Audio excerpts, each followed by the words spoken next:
들은 수직가 친구가 흥분을 하면서 되물었어요. 구텐베르크 아니야? 오, 자네가 어떻게 알아? 구텐베르크는 활판 인쇄술 발명자일세. 자네는 지금 역사적인 아주 유명한 책을 내다 버린 거야. 얼마 전에도 그것이 경매에 나왔는데 400만 달러가 넘게 경매가 되었어. 우리 돈으로 40억이 넘지요. 그런데 하나도 안 놀래요. 놀래는 기색이 없어요. 왜 놀래지 않나 물어봤더니 친구가 하는 말이 그래요. 내가 버린 책은 별로 돈을 받지 못할 거야. 왜냐하면 마틴 루터라는 친구가 낙서를 잔뜩 해놨거든. 그랬다는 거예요. 루터가 누굽니까? 종교개혁자죠. 그러니까 그 사람은요, 마틴 루터가 메모한 구텐베르크 성경을 그냥 버린 거죠. 이거는요, 영적으로 무지해서 보물을 알아보지 못한 사람들에 대한 그런 이야기예요. 여러분, 영적인 일이 그렇지 않습니까? 세상 사람들은 영적인 눈이 어두워서요, 하늘에 속한 일을 몰라요. 관심도 없고요. 천국, 구원, 영생 이런 거에 별로 관심이 없어요. 그러니까 우리가 왜 신앙에 열심을 내는지, 또 우리가 예배, 또 기도에 전심전력하는지 이해를 못하는 거예요. 또 우리가 전도하려고 하는 것도 이해 못하지요. 우리 한 교회 성도님의 고백이에요. 이명숙 성도님의 고백이에요. 제가 허락받고 이제 말씀을 잠깐 나누려고 하는데, 목장 예배 때 이런 걸 나눴대요. 지난주에 몸이 너무 안 좋아서 새벽 예배를 쉬었더니 마음이 편치 않았다고 해요. 근데 그때 친정어머니와 통화하는 중에 몸이 좋지 않은데 왜 새벽 예배까지 나가니? 교회에 너무 빠지는 거 아니니? 교회는 왜 다니니? 핀잔을 받았대요. 근데 그 순간에 이명성도님이 자신이 제발 주님께 제대로 한번 빠져봤으면 하는 생각이 들었다는 거예요. 그리고 어머니에게는 가정을 살리고 잘 살아보려고 교회를 다닌다고 그렇게 말씀을 드렸대요. 요즘에 아이 학교 등교 때문에 새벽에 예배에 나와 기도하는데 이게 기도 시간이 좀 주니까요. 이제는 목장 예배 전에 나와서 기도를 해야 되겠다. 그런 결단도 하셨다는 거예요. 여러분, 왜 핀잔 속에도 기가 죽지 않고요, 오히려 더 제대로 주님께 빠져봤으면 이런 마음이 드셨을까요? 영적인 게 중요한 것을 알기 때문에 그런 거 아닐까요? 여러분, 지금도 영혼의 소중함을 아시는 분들은요, 그 귀한 한 영혼 구원하기 위해서 전신전력하며 주님께 인도하려고 애를 쓰고 있죠. 맞지 않습니까? 힘들어도 주님의 일이니까 그저 포기하고 싶어도 포기하지 못하고 기쁨으로 감당하는 이유가 영적인 게 소중한 것을 알기 때문 아닐까요? 부디 저와 여러분도요, 영적인 일을 세상 일보다 귀중하게 여기시고요. 그래서 하늘의 신령한 은혜와 땅의 기름진 복으로 넘치게 복을 받으실 수 있기를 주의 이름으로 축복합니다. 오늘 내용도 영적으로 무지했던 헤롯 왕에 대한 이야기예요. 헤롯이 하나님의 심판을 받아서 이제 죽은 이야기인데요. 여러분, 당시 헤롯 왕은요, 야고보 사도를 죽이고 교회 수장 베드로마저 죽이려고 옥에 가뒀죠. 근데 하나님이 천사를 통해서 베드로를 구원해 주셔요. 근데 이런 헤롯이요, 교회와 그리스도를 핍박하고요, 또 마땅히 하나님께 돌려드려야 될 영광을 자기가 다 취해서 하나님의 벌을 받아 죽었다는 이야기. 한번 이제 구체적으로 살펴볼 텐데, 이 헤롯 죽음이요, 사도행전에서는 선교 역사에서 굉장히 중요한 의미가 있어요. 여러분 아시는 것처럼 이 헤롯 왕이 누굽니까? 헤롯 아그리파 1세예요. 누구냐면, 여러분 아시는 것처럼 예수님이 탄생하실 때 유아들을 학살했던 헤롯 대왕 있죠? 그의 손자예요. 근데 굉장히 유능한 왕이었대요. 처세술도 뛰어나고요. 그리고 사람들 환심을 사는 특별한 재주가 있어서 할아버지 헤롯 대왕처럼 큰 영토를 확보하고요. 그러니까 유능한 왕이었다는 거예요. 근데 할아버지 헤롯 대왕이 죽었을 때 참 안타깝게 유대 나라가요, 세 나라로 나뉘어서 통치를 하게 돼요. 자식들이 권력 싸움이 일어나가지고, 우리 마치 조선시대처럼, 그러면서 각각 지역을 갈릴리죠. 또 아니면 팔레스틴 북쪽, 아니면 남쪽, 이런 식으로 나뉘어서 통치를 해요. 그들을 뭐라고 부르냐면 분봉왕 이렇게 불러요. 그러니까 로마인들이 왕의 버금가는 주권자라는 칭호로 분봉왕이라고 부른 거예요. 그런데 헤롯 아그리파 1세가 다 통일시키고요, 그 헤롯 대왕 때보다 더 큰 영토를 확보했다는 거예요. 유다, 사마리아 다 다스리는 왕이 돼서 정치적 술수가 대단한 왕이었어요. 근데 이 헤롯 왕이 교회를 핍박하지 않습니까? 야고보를 죽이고요. 교회가 미워서 그런 게 아니라 어찌 보면 로마 황제한테 잘 보이려고. 그러니까 목적이 그거예요. 로마에 항거하거나 소동이 일어나지 않게 하기 위해서 그랬다는 거예요.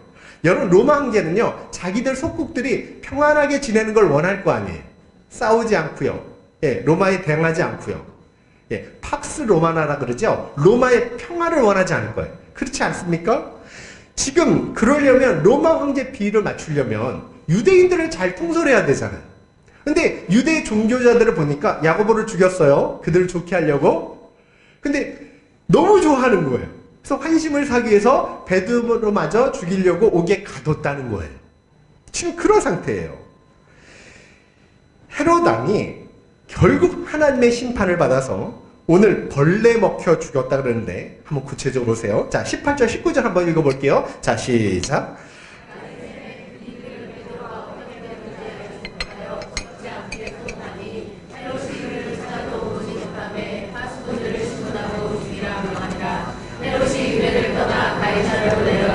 거기서 머무니라. 여기 보니까요, 베드로가 하나님의 천사의 도움으로 극적으로 구출이 되죠. 쇠사슬이 풀려지고 옥문이 열립니다. 도저히 있을 수 없는 일이 일어난 거예요. 근데 날이 샜더니 경비병들이 깨어난 거예요. 그리고 나서 모든 사실을 알고 큰 소동이 벌어져요. 백방으로 찾아봐도 베드로를 찾을 수가 없어요. 그래서 헤롯이 어떻게 명을 합니까? 그 당시의 법이에요. 그 경비병들을, 파수꾼들을 신문하고 죽이라고 명령을 내려요. 그런데 여러분, 이건 헤롯한테는 굉장히 두려운 일이에요. 왜냐하면 하나님이 기적을 통해서 베드로를 구원했다면 그 베드로를 옥에 가둔 헤롯은 치신다는 뜻 아니에요. 영적으로 얻으니까 이걸 모르는 거예요. 드디어 하나님 심판이 다가오지요. 20절 한번 읽어보세요. 자, 시작. 헤롯이 온 사람들을 대단히 노여하니 그들의 지방이 왕국에서 나는 양식을 먹는 까닭에 한마음으로 그에게 나와 왕의 침서 맡은 신하 블라스도를 설득하여 화목하기를 청하는지라. 헤롯이 드로아 시돈 사람들이 대단히 노여워했대요. 이거 뭐냐면 당시 드로아 시돈 사람들은요, 유대 나라에서 자기 식량을 수입해 왔어요. 근데 이런 무역상의 문제로 아무래도 갈등이 생긴 것 같아요. 헤롯이 화가 난 거예요. 근데 그 마음을 풀어줘야 돼요. 왜입니까? 계속 양식을 수입하려면. 근데 이제 방법을 고안하다가 헤롯의 침실 맡은 사람이, 오늘 성경이 말하죠, 블라스티, 그죠? 예, 그를 설득을 해서 접근을 하려는, 이제 관계를 회복시키려는 거예요. 그러다 묘수 하나를 발견합니다. 뭐냐면 헤롯이 연설을 할 때 아첨꾼을 동원해가지고 아첨하게 만드는 일이에요. 한번 21절, 22절 한번 읽어볼게요. 자, 시작. 왕복을 입고 단상에 앉아 백성에게 연설하니 백성들이 크게 부르되 이것은 신의 소리요 사람의 소리가 아니라 하거늘. 헤롯이 나를 택했다는데 유대 역사가 요세푸스 아주 유명한 사람이에요. 우리가 그 학자의 여러분 그런 기록들을 많이 참고를 해요. 요세푸스에 의하면 헤롯이 나를 택했는데 그게 어떤 날이냐면 로마 황제 생일이었대요. 그러니까 로마 황제가 이렇게 축제를, 생일 파티를 여러 날 하는데 둘째 날이래요. 그날 택해가지고 황제를 위해서 가리사랴에서 축제를 벌이는데요. 찬란한 왕복을 입고 단상에 서서 연설을 하는 거예요. 그때 무대가요, 반원형 경기장. 그러니까 이런 식 부채꼴 모양으로 돼 있는데요. 요세푸스 기록에 보면요, 이 왕복이 은으로 장식이 되어서 햇빛의 반사가 되니까 눈이 부시니까 볼 수가 없는 거예요. 그때 동원된 아첨꾼들이 뭐라고 아첨을 하냐면 이건 사람의 소리가 아니라 신의 소리로이다. 그러니까 요세푸스 기록에 보면 이렇게 이야기해. 당신은 이제부터 신으로 섬기겠습니다. 뭐가 아멘이에요? 큰일 난 소리 하십니다. 잘 들어보시고 아멘하셔요. 헤롯한테 그런 게 하나님이 아니라 헤롯한테, 아니 그럴 수 있어요. 언뜻 들으면 좋은 소리 같을 수, 근데 이게 헤롯한테 그런 거예요. 헤롯한테 아첨꾼들이 아첨하면서 당신은 이제부터 신으로 섬기겠습니다. 사람이 아닙니다. 당신은 사람이 아니문이다. 신입니다. 이러면서 이제 칭송을 하는 거예요. 헤롯이 너무 기분이 좋아서 그 칭송을 다 받아버린 거예요. 하나님께 영광 돌리지 않고. 마땅히 아첨을 중단시키고 모든 영광 하나님께 돌려야 되지 않습니까? 그런데 세상 눈에 영광이 어두워서 그냥 그걸 다 받아버린 거 한 몸에. 23절 보세요. 어떻게 되죠? 결과가 시작. 헤롯이 영광을 하나님께로 돌리지 아니하므로 주의 사자가 고치니 벌레에게 먹혀 죽으니라. 벌레 먹혔다는 건 성경에 여기 한 번만 기록해요. 신약 성경에. 이거는요, 요세푸스 기록에 의하면요, 헤롯이 급성보통으로, 그러니까 벌레가 생겨서 5일 동안 계속 고통을 당하다 죽었다는 거예요. 스스로 영광을 취하는 순간 주의 사자가 치셨다 그러죠. 복통이 일어나고 궁전에 옮겨서 회복을 시키려는데 회복이 안 되고 죽었다는 거예요. 너무나 비참하게 고통 속에서 죽어갔대요. 그리고 마지막 죽으면서 이런 말을 했다고 기록이 나와요. 너희가 나를 신이라고 부른 것으로 인해 나는 죽게 되었다. 여러분, 명백한 하나님의 심판 아닙니까? 자연적인 질병이 아니라는 거예요. 물론 지금까지 교회를 핍박하고 그리스도를 대적한 것에 대한 교만에 대한 심판이기도 했어요. 하나님은 지금도 당신을 대적하고 하나님의 영광을 가로채는 사람을 묵과하지 않는다는 말씀이지요. 악인에 대한 심판은요, 궁극적으로 주님 다시 오시는 날, 마지막 날 일어날 거예요. 그럼에도 오늘이라도 당장이라도 헤롯처럼 얼마든지 심판할 수 있다는 말씀을 들려주는 거예요. 여러분, 평생 신학대 교수로 존경받던 신성정 목사님이란 분이 계셔요. 지금은 은퇴하고 선교사님으로 사역하고 계시는데 그분이 쓴 책 중에 내가 본 지옥과 천국이라는 책이 있어요. 신학자인데요, 신비한 은혜를 체험한 거예요. 기도하다가 천국을 보여주신 거예요. 지옥도 보여주시고. 그분의 책 내용 중에 이런 내용이 있어요. 지옥에서 몇 명의 유명한 총회장까지 지냈던 목사님들을 봤다는 거예요. 근데 그 제목이 뭐냐면 모든 영광 하나님께 돌리지 않고 자기가 다 받아 누린 죄라는 거예요. 하나님께 영광 돌리지 않는 죄가 그렇게 무섭다는 이야기죠. 여러분, 구약 성경에 보면 사울왕이 나오죠. 초대왕. 사울왕이 전쟁에서 이긴 다음에 자기 전쟁 기념 비석을 하나 세워요. 전쟁에서 이긴 영광과 승리를 하나님께 돌리지 않고 자기가 다 받게 된다는 그런 말씀. 얼마나 두려운 일이에요. 여러분, 교만한 자의 특징이 바로 이렇게 나타나는데요. 종교개혁자 칼빈이 이런 이야기 했어요. 종교개혁의 핵심을 하나님께만 영광 이러면서요, 1564년 5월 27일 오후 8시에 세상을 떠났는데 죽기 전에 이렇게 유언을 하고 죽었대요. 자신의 무덤에 어떤 기념비나 묘비도 세우지 말고 모든 영광을 하나님께 돌리라. 이렇게 유언을 하고 죽었다는 거예요. 여러분, 마귀는요, 예수님조차 세상 영광으로 유혹을 했습니다. 내게 절을 하면 천하만국 다 주겠다는 거예요. 근데 예수님이 뭐라고 말씀하죠? 사탄아 물러가라. 기록되었으되 주 너의 하나님께 경배하고 다만 그를 섬길지어다 하고 물리쳤었단 말이에요.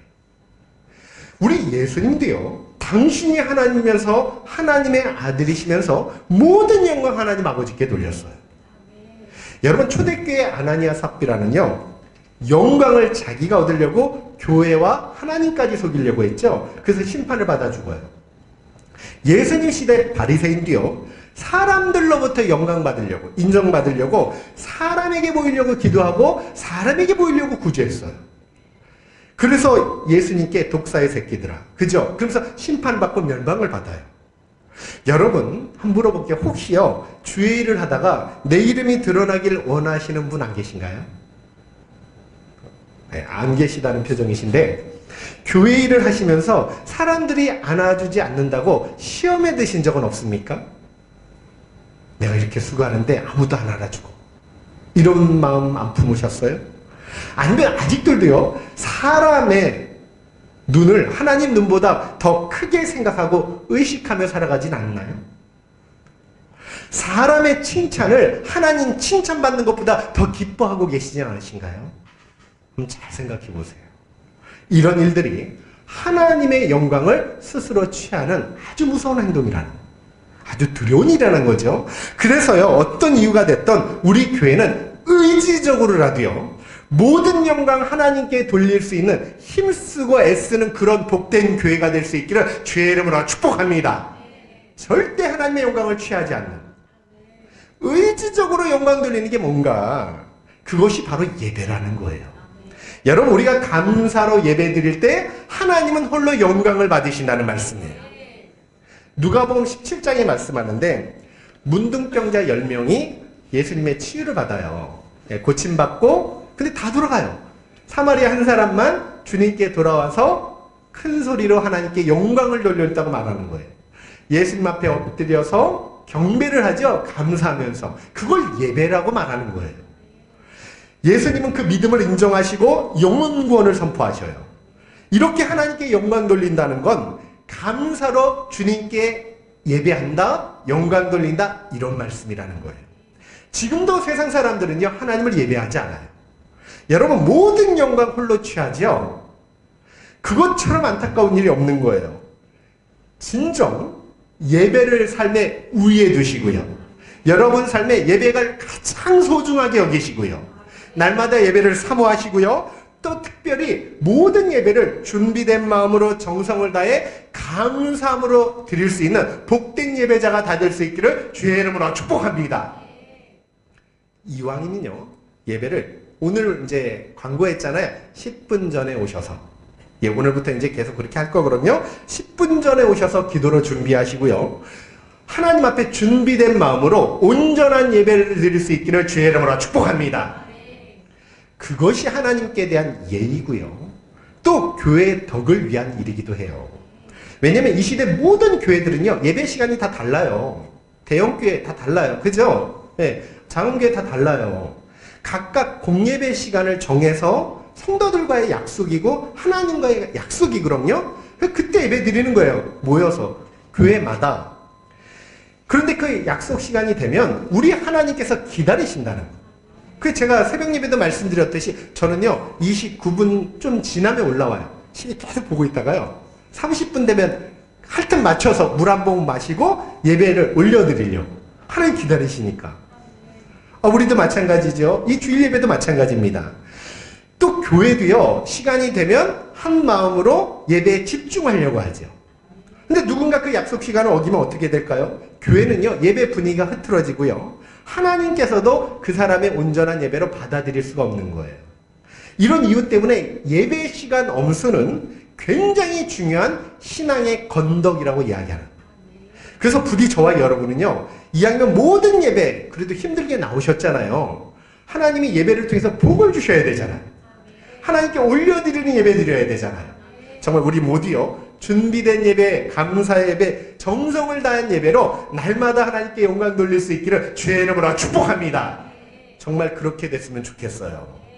제가요 예배 드리다가 처음 시작할 때는 한 반쯤 오시는 것 같아요. 네, 반은 좀 더 오시는 것 같은데 그러다 강단에 딱 올라가잖아요.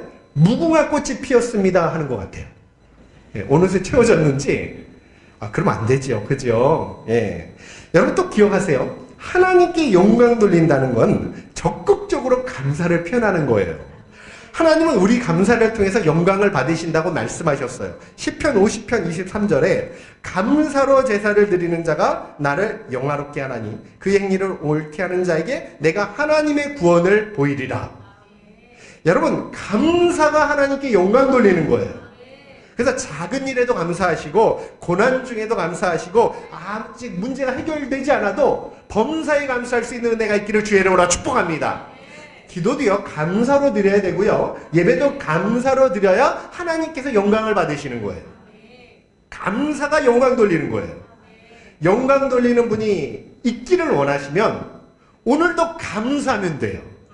마음을 도와 감사로 예배로 영광 돌리면 된다는 그런 말씀이죠. 우리는 하나님께 영광 돌리지 않으면 결국 내가 높이게 돼 있어요. 내 자신이 높아지게 돼 있어요. 하나님의 영광을 내 것 되게 돼 있어요. 여러분 하나님을 예배하지 않으면 하나님 자리를 내가 차지하게 돼 있어요. 그래서 만약 어떤 일로 사람들에게 칭찬을 받으신다면 그냥 고개를 끄덕거리면서 묵과하지 마시고요. 정말 아닙니다. 제가 한 일이 아닙니다. 모든 것이 하나님의 은혜입니다. 하나님이 힘주시고 능력 주셔서 했습니다. 여러분 그렇게 하나님께 영광 돌릴 수 있기를 주의 이름으로 축복합니다. 바울과 바나바도요 루스드라에서 전도할 때 걷지 못한 자를 걷게 한 일이 있었어요.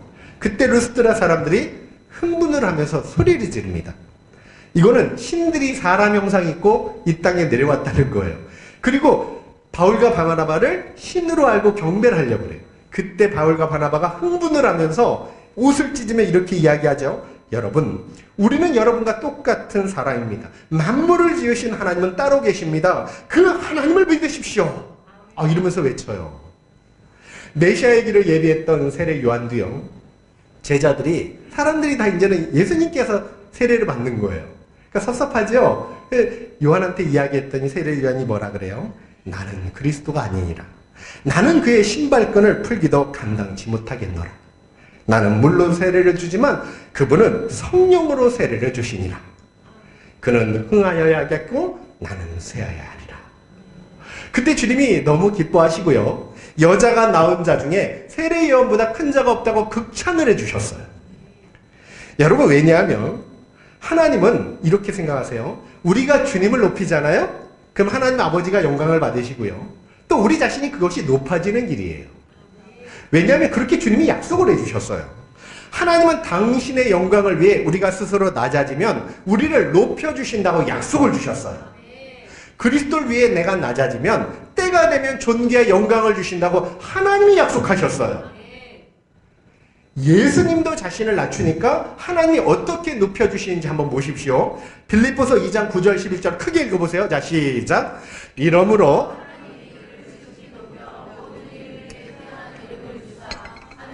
자들과 땅에 있는 자들과 땅 아래에 있는 자들로 모든 무릎을 예수의 이름에 꿇게 하시고 모든 입으로 예수 그리스도를 주일 하시나며 하나님 아버지께 영광을 돌리게 하셨네. 그래요. 여러분, 우리가 예수님을 주라 시인하며 주님께 영광 돌리면 하나님 아버지가 영광을 받으신다는 말이에요. 지금 그 말씀이에요. 그리고 우리도 그리스도처럼 높여주신다고 약속을 주시는 말씀이에요.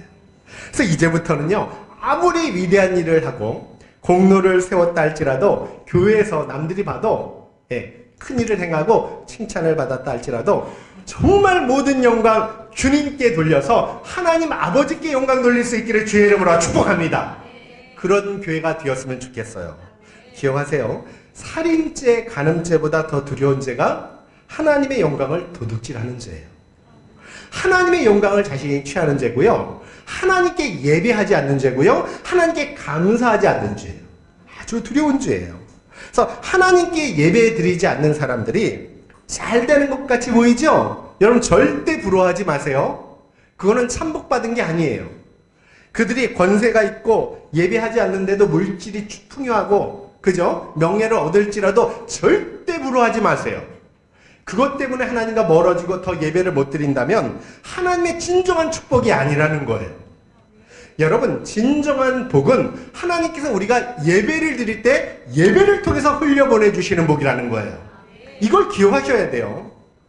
사마리아 문둥병자가 예수님 앞에 엎드려 경배할 때 예수님이 복을 주신 것처럼, 영원 구원까지 허락해 주신 것처럼 모든 복은 예배를 통해 흘러나오는 줄 믿으실 수 있기를 주의 이름으로 축복합니다.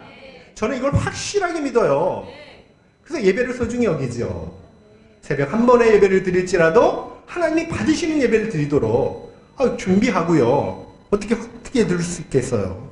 우리가 하나님을 예배할 때 하나님은 예배를 통해서 신령한 은혜와 안전과 평강과 복을 내려주신다고 약속을 주셨어요. 민수기 6장에 보니까요, 대제사장 아론에게 하나님이 이렇게 명령하셔요. 앞으로 예배 드린 후에 이스라엘 자손을 이렇게 축복하라. 여호와는 내게 복을 주시고 너를 지키기를 원하며 여호와는 그의 얼굴을 내게 비추사 은혜 베푸시기를 원하며 여호와는 그 얼굴을 내게로 향하여 드사 평강 주시기를 원하노라.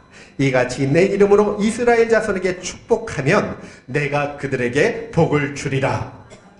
이게 제사장의 축복이에요.